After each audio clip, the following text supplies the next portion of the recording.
এইবার আপনারা বলেন, এই যে চাচারে যে মাইডে দিল,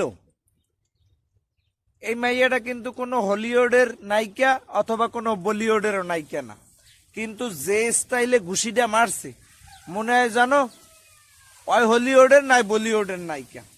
আচ্ছা, চাচার দোষটা কি ছিল? চাচার দোষটা কি, এমন দোষটা ছিল? চাচাই তো মাইয়ার অন্য ধরে টান দেয় নাই কিংবা বুকে হাত দেয় নাই।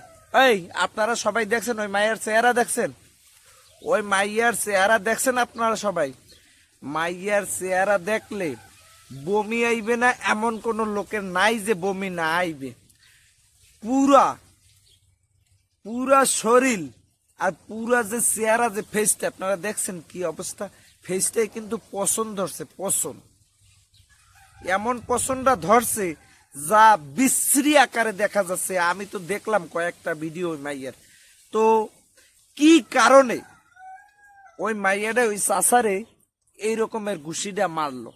চাচায় যদি ওই মাইয়ার বুকে হাত দিত কিংবা এখানে হাত দিত, এ জায়গায় হাত দিত কিংবা পাছায় হাত দিত, তাইলে আমরা ভিডিওতে দেখতে পারতাম। ভিডিওটাই দেখলাম সরাসরি চাচারে শুট। কি কারণে?